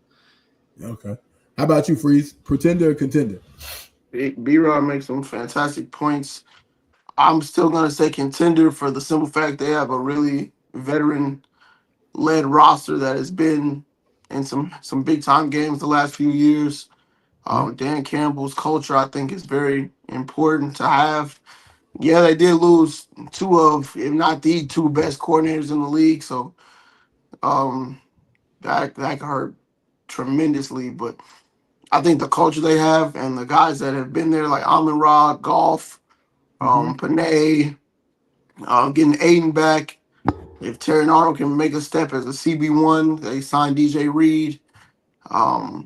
They're not my favorites, but I do think in the NFC that, in my opinion, is pretty wide open. I think they can contend. I agree with you, Freeze. I think that it's the same thing. And we'll talk about it. I'll talk about it. Even losing Ragnow, I still feel like their offensive line is up there as one of the better ones. And like you said, getting Hutchinson back, I believe really, he's the heart and soul of that defense, whether you want to admit it or not. I honestly feel like the best player to me is their middle linebacker, Jack Campbell, I believe it is. But he's middle linebacker from Iowa. This dude he's not fast. He's kind of strong, but he's just a big, strong body kid that can sniff out a ball carrier, and you're going down when he gets his hands on you. And that's that type of toughness that is unmatched. I don't think there's many teams in the league that are going to match the toughness of the Lions. They're going to be ugly, gritty, almost like the bad boys in basketball were. They're going to fight and scratch and get the job done.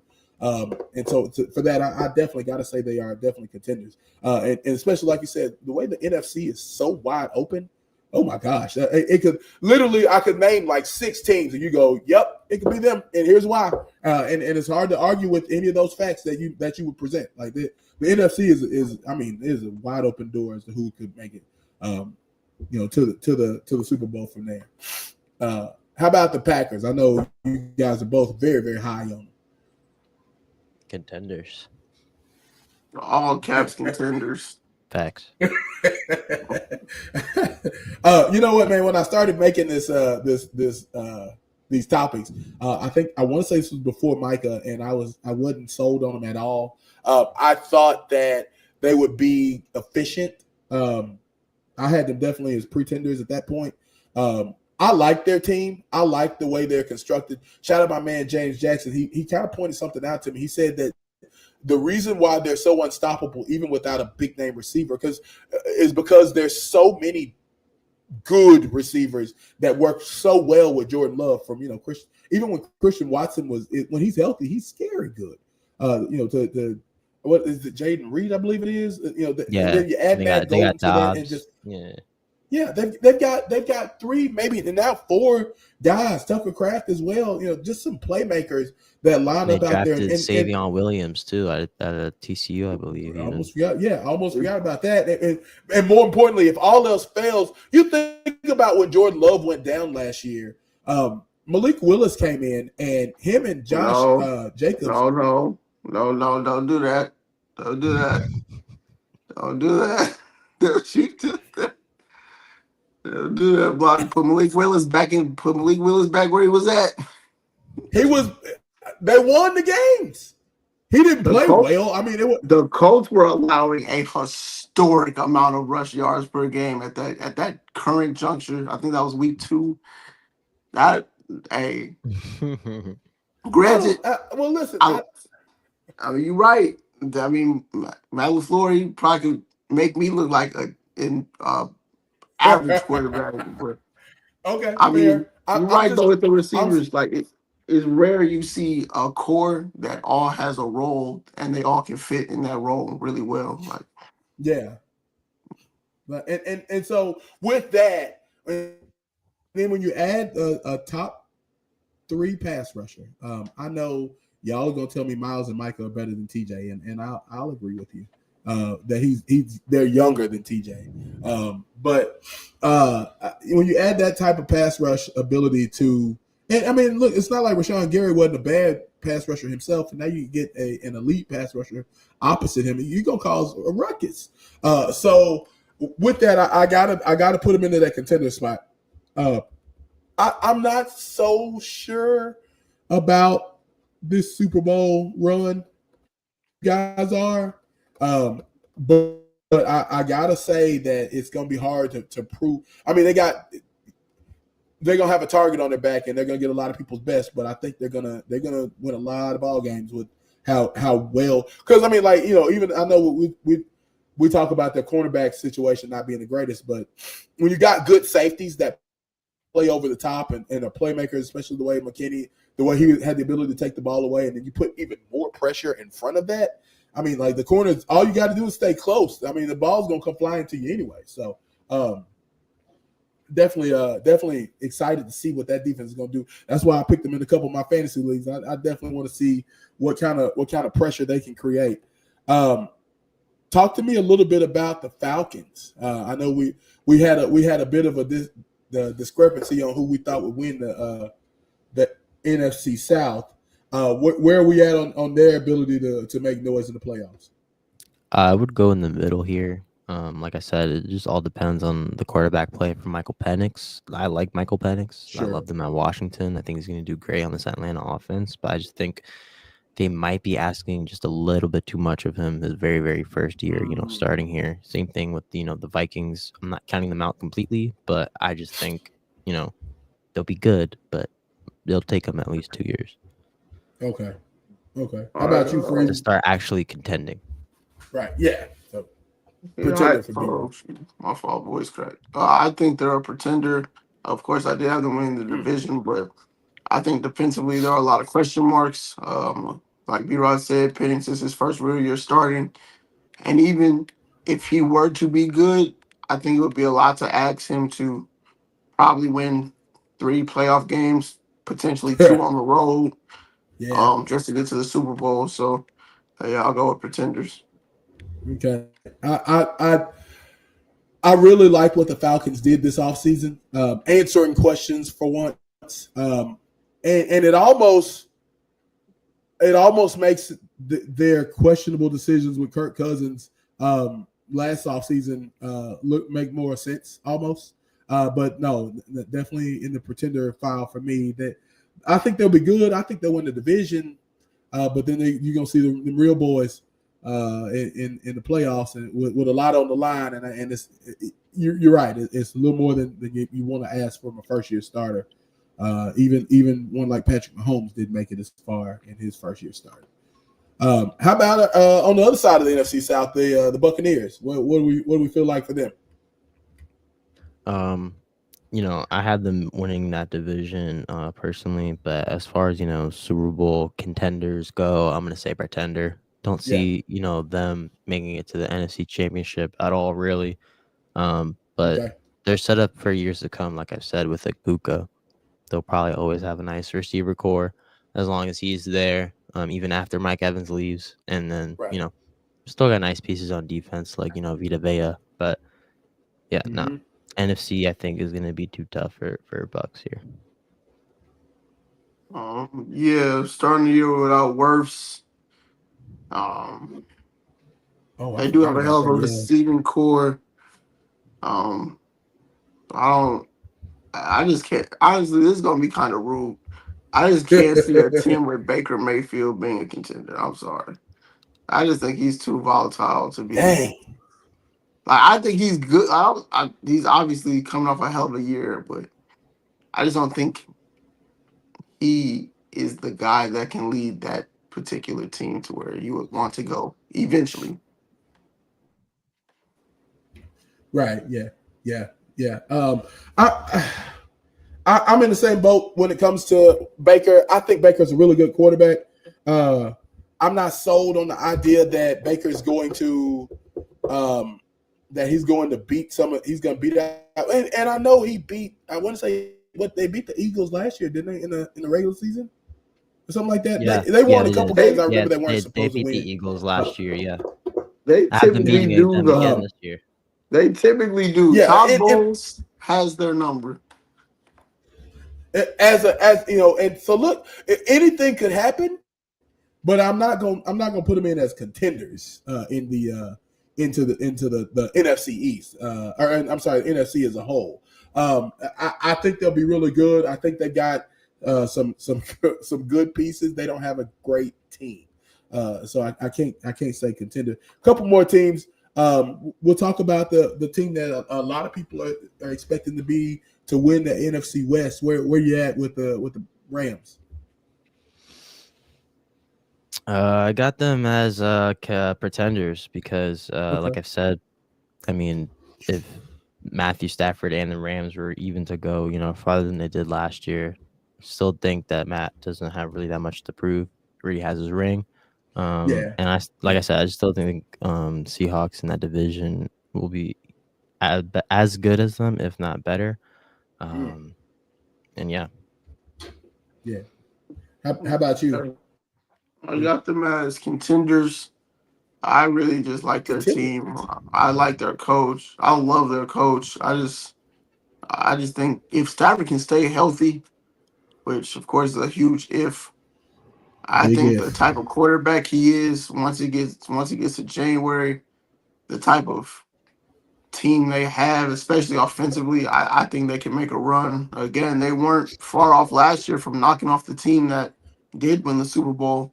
So, and in my opinion, they only got better this offseason. So I'll say contender. That defense is nasty, filthy, and even as old as Stafford is, and like you said, B-Rod, not a lot to prove. But I mean, like, you win one, you pretty much want to win another. And I think that they got the type of team that could be a dark horse, if you will. I'll call them a contender as well. I like the idea of what they can do if they can get through the NFC West. Even if they don't win the division, they could shot some people as long as Stafford is healthy.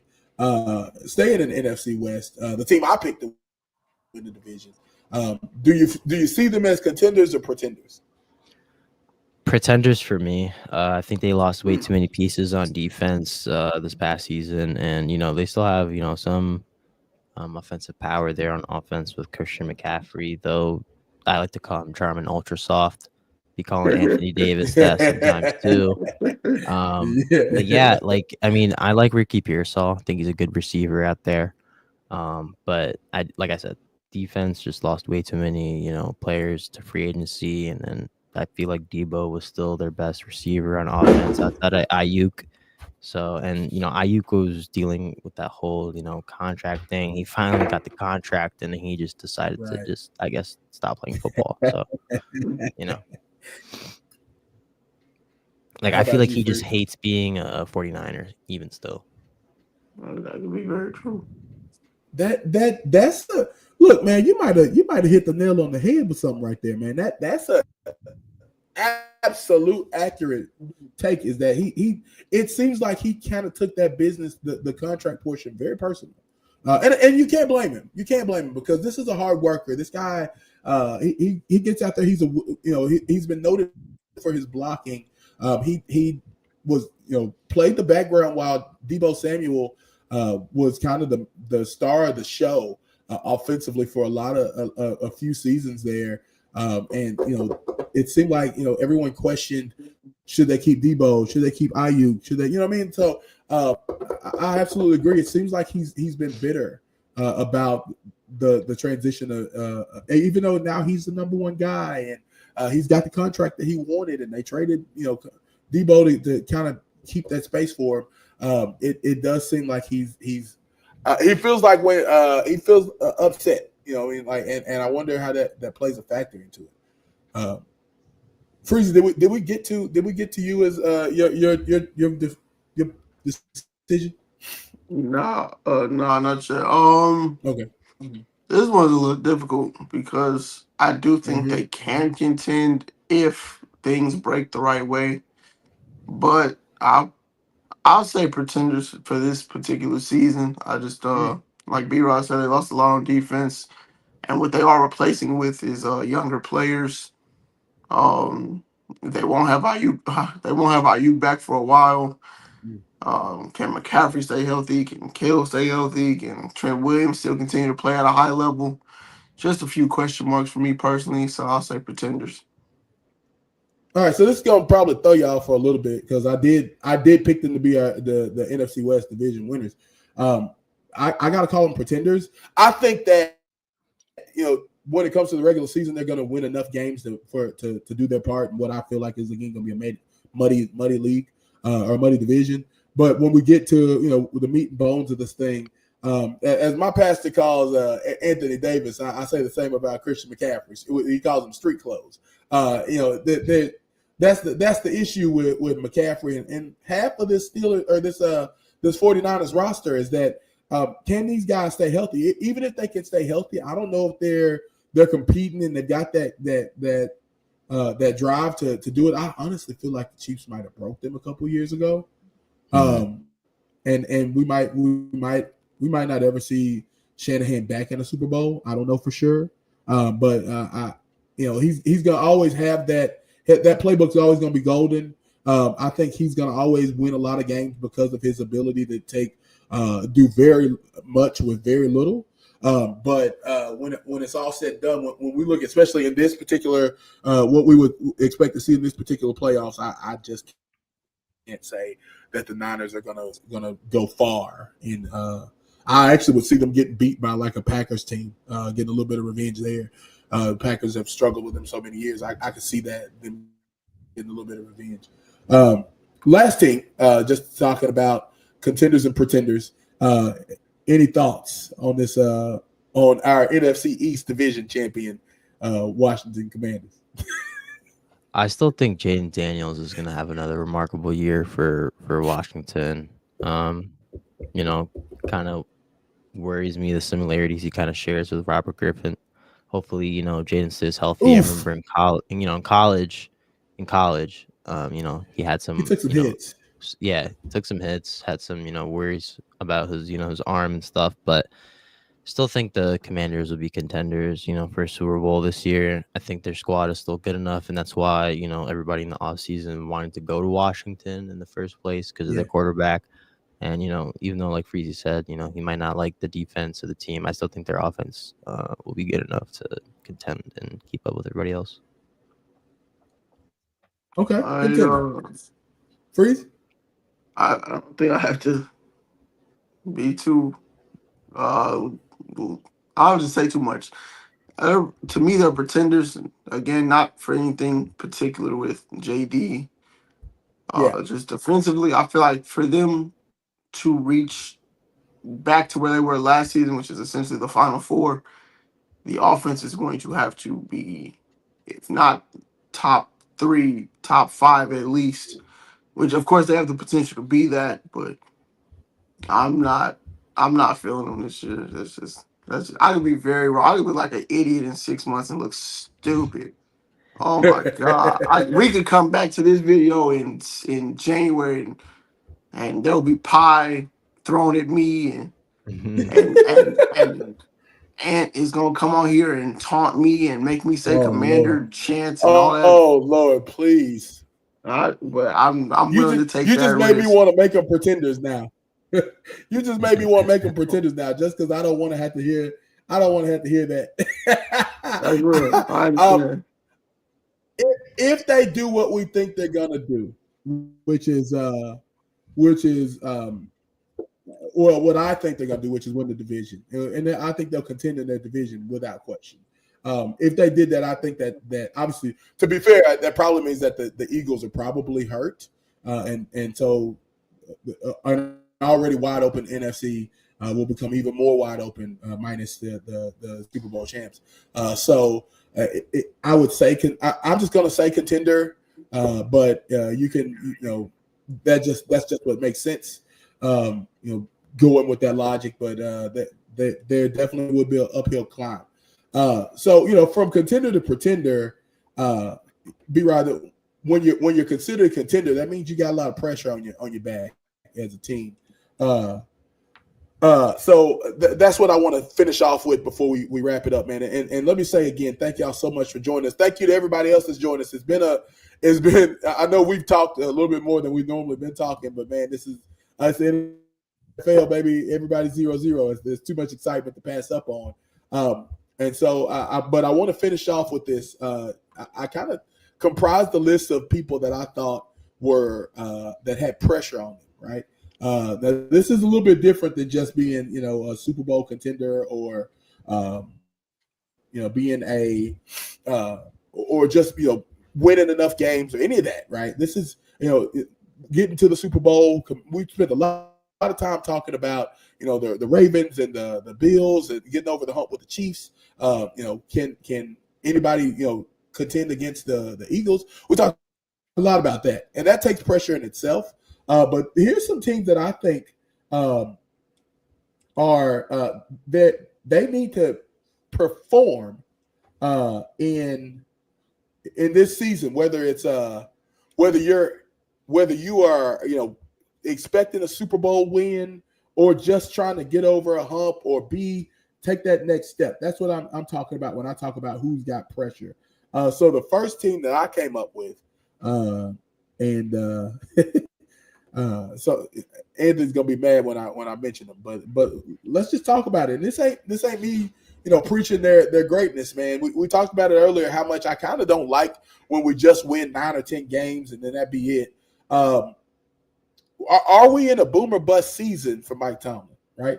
Standard is the standard, and if you understand the inside minutia of what happens in the front office for the Steelers, Mike Tomlin ain't going nowhere. He could lose 17 games and it probably wouldn't make a difference.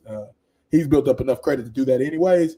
But from a fan base standpoint, I know myself as a fan, not just as a journalist, but as a fan, I want to see us win a playoff. I want us to contend. If we were put up there, we would be. I definitely gotta call us pretenders until I see otherwise. So for me, I definitely say that I need to see not just a playoff win. Because, and to be fair, man, in the playoffs, we've been boat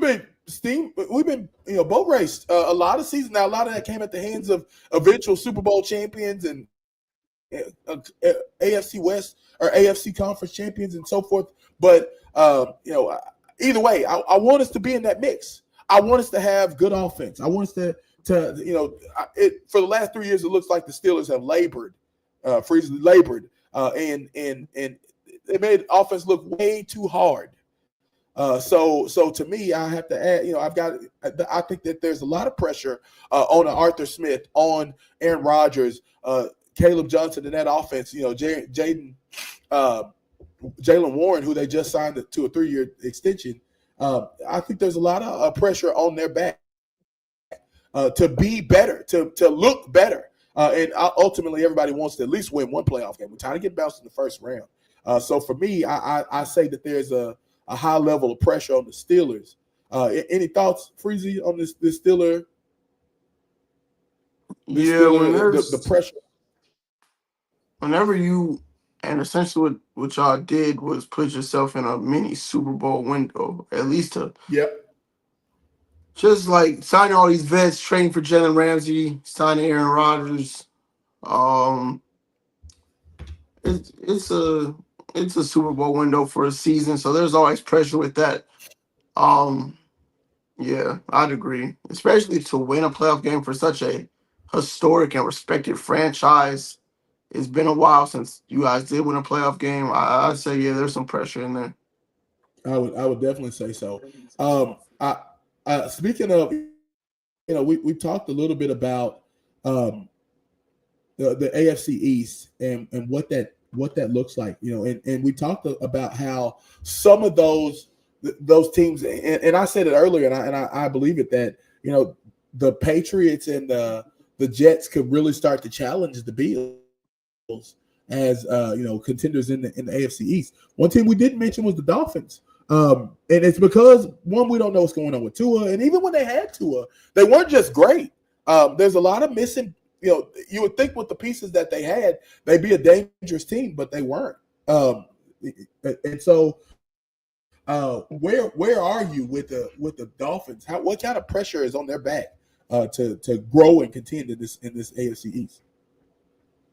There's pressure from a standpoint of if they don't make the playoffs, probably gonna have a new coaching staff, probably gonna trade Tyreek, and who knows what happens with Tua. I'm not the biggest Tua fan in the world, so I mean, not making the playoffs is, you kind of probably hit a hard reset. So I'd say, yeah, there's some decent amount of pressure on them. Yeah, and you know what? You're absolutely right. There's been talk of trading Tyreek even now. So I wonder, are they looking to reset that team? And how far do you go as far as with that reset? Because my first question is, how good is Jalen Waddle without Tyreek Hill? Right, like yeah, you got Tyreek, you got eyes on that side. What getting Jalen Waddle one-on-one is good, but how well can he be in that 1A spot there? Same thing. But they do have some really good pieces. I thought it was interesting signing Ollie Gordon Jr., Ollie Gordon II, excuse me, and we saw Quinn Ewers look pretty good in the preseason. Makes you wonder. Don't fall for that. But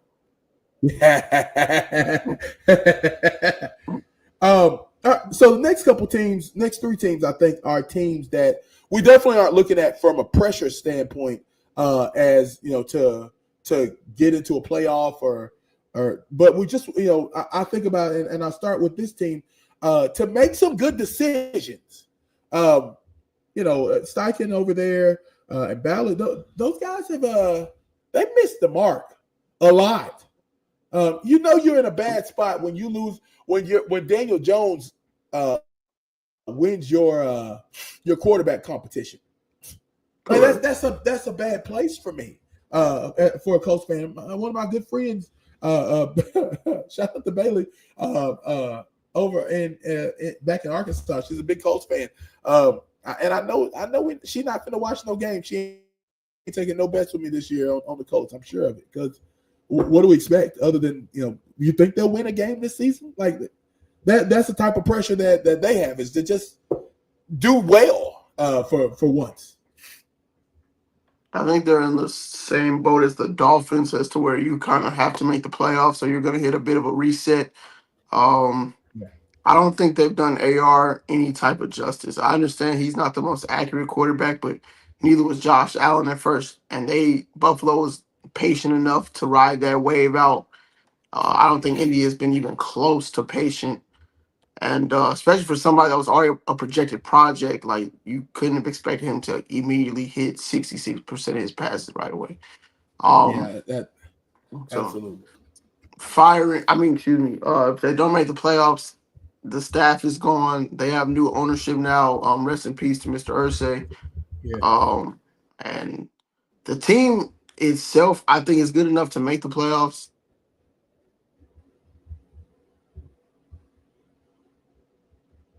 Daniel Jones is not, in my opinion. So a grade six level amount of pressure. I feel like I don't think the roster is going to get reset. Yeah. I absolutely agree. And look, even in resetting the roster is not the worst thing in the world. Look, we took a chance on AR. You feel like you did. You've seen the best you can get from him, and you move on. That's fine. But now, what comes next, right? Are we gonna have a plan in place for the next quarterback? Are we gonna have a plan in place for the next head coach, the next GM? The new ownership. Like there seems to be little to no direction for the Colts. It's ironic that their logo is a curve because going both ways and neither one of them is working. It's a mess up there in Indianapolis. Another team that I feel like now this is a little bit different for the Cardinals. The reason I thought about the Cardinals is because we did see a bit of improvement. Obviously, giving Kyler a legit number one again and Marvin Harrison Jr. Is good, but we need to see them take the next step. Both of them, Kyler, Marvin Harrison Jr. See some leadership out of James Conner. I know they got him another receiver that should be able to work opposite of MH that should be good. Defensively, there's a lot of pieces over there that have been they've invested a lot of money in a lot of pieces, including Josh Sweat. There needs to be some dividends paid in that. Maybe not necessarily winning the AFC West or the NFC West this year, but again, making it money, competing in every game. I think for me, that's what I see with the Cardinals as a team that definitely needs to show some improvement, steps in the right direction. Any thoughts on the Cardinals? They need to be like the 2022, I believe, Lions. Maybe that was 2021. Okay. Yeah. To where, like, I don't think they have to make the playoffs, but you damn sure better be going to the last week with an opportunity to make it. I think there's pressure on someone like Kyler Murray to finally make that. Kyler's highs are MVP level highs. Whenever Kyler plays consistently, he's been in MVP races. Even last season, he was in the MVP races as late as late October. So if he can just be consistent throughout the entire season, I think the Cardinals can make a playoff push. I actually meant to shout them out earlier on our NFC West discussion because I think defensively they'll be better. They added Josh Sweat from Philly as an edge rusher. They drafted Will Campbell from Michigan at corner. And I think Arizona's going to be a feisty. As long as they go into Week 18 with even a remote chance to make it, I think out of all the teams we've had so far, they probably have the least amount of pressure. No, I think so. They've got attainable goals, is what it is for them. How about this Browns team, man? They got some talent all over. I know we were laughing earlier about the idea of maybe them being, kind of good or the defense being good. But in the big scheme of things, in the big picture, man, that team is a mess, and it all starts at the head with the quarterback. Like you got a quarterback who's my age. Maybe the more talented one you got on the third string, and it wasn't like he was the better. He had his moments in the preseason where he wasn't very good, and Dylan even had some decent moments, but they were still not great. Like, what are we doing here in Cleveland at the quarterback position?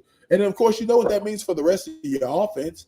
With so many holes, so many questions in that offense, that it again another team with no real direction in what they're doing. And that's tough because I actually like Stepnowski. I think he's a pretty good coach. I feel like he's done really well in his time, but I don't know, man. I don't see anything that shows me that. Again, I like I said, I think this is one of those teams where they are. It's more about showing improvement This was a team a few years ago that won 9-10. They won 11 games, I think, and finished second in the division or something like that. Maybe won the division. I'm trying to remember. A few years ago when everybody was over 500 in the NFC or AFC North, and the fall off has been crazy for the Browns. I don't even think the Browns are relevant. I feel like the only pressure on the Browns is the pressure to play Shador, and even still, I don't think that's going to be good when it happens. I know B-Rod said he'd make that drive there. Yeah. I wouldn't make a plane ride to go see the Browns. They are a dumpster fire. They It's bad, are. man. It's honestly one of the few teams I just absolutely have zero interest in. I just don't think they'll be. The only pressure they can possibly say they have is to win a certain amount of like 3-4 games, I guess. Like maybe Yeah. I don't know. I wouldn't be surprised if the Browns won 2 games. I could very easily see that, bro. Like I could very easily see them just winning the 2, maybe 3 games and having the first pick, and then going and getting Arch after all they did with their drafts last year. Hey, first of all, I didn't realize this till just now. I know Ant said take that hat off, and so I don't know if you did this alone, but as soon as he took the hat off, I realized you got the jersey on right behind it. That's fantastic, bro. All right, so look, last team, and this one was actually your ad. So I'm gonna let you kind of talk about the pressure that these Rams have. Put that back on real quick. Block, you know this. You've been watching ball a long time. Yeah. I've watched ball a long time. When you put a timeline on your Super Bowl window, not like something where you're a young team and 4 years down the line is what you're shooting for to be contending. When you put a timeline of, okay, we're doing this right now, out of these next 2 seasons, we're planning to come out with 1 ring. I mean, I'm sure they want 2, but like you're definitely trying to get 1 ring out of these next 2 years. And Stafford got a 2-year extension. Devontae Adams got a 2-year deal. You see where this is going. Right. The team is still young enough, like Verse and Puka and Kyron, to where even if this doesn't work, hey, you get a new quarterback, maybe Lenore Sellers or something, and hey, you can run this all back. But the pressure right now is on Stafford and Adams and the rest of the young Bucks to get to the Super Bowl and win. And last time they did something like this, it worked. That doesn't always work though. Yeah. So I think there is they gambled. There's 1,000% level of pressure on the Rams coming into this year. I would absolutely agree. But like I said, last time they did it, it worked it worked like a charm, bro. So it's hard to kind of go against the gamble that they're taking again. But I definitely could see it, man. Well, listen, man, we've had ourselves a time. I know I have anyway. Yeah. Some of the funniest things that happen on this podcast, man. I have more fun than I think probably everybody else that watches this. I have a blast every time I come on, man. That's why I appreciate you coming on, because I know you're gonna have fun with me. For Ben Rodriguez of Inside the Locker Room, and of course my main man Freezy Sports, man. We certainly appreciate y'all. Oops, wrong one. We certainly appreciate y'all joining us. Real quick before we go, tell everybody where they can see you on the where they can find Freezy Sports. Well, you know what I'm gonna say. So, we're gonna start with Instagram, Freezy Sports. Find me there. You're gonna see that logo. TikTok, same thing. Now Twitter, you gotta do Sports Freezy. Sports first, then Freezy, because there is some jackass running around this world with my Freezy Sports title, and we will find him, and we're gonna jump him. We're going to report him, and we're going to jump him until he changes his name. Because if you have a Freezy Sports on Twitter, why have I never heard of you? No one knows you. Exactly. Not to say I'm not well known yet, but at least people see me posting every day. People's like, I've never seen a Freezy Sports other than mine. So whoever you are, you're a real dick. And it ain't wrong. Listen, man, look, I appreciate you again, bro. Can't say thank you enough. Thank you to everybody that's joined us, man. I know this was a long show, but we had fun. We talked about the most important sport in the world to me, man. It's the reason why I can do everything I do. So very, very thankful for it, man. And as I always say, man, tough times don't last. Tough people do. Thank y'all for watching the Fanatic Sports Podcast. Oh, come on. Music. Oh, there it is. All right, bye for real this time.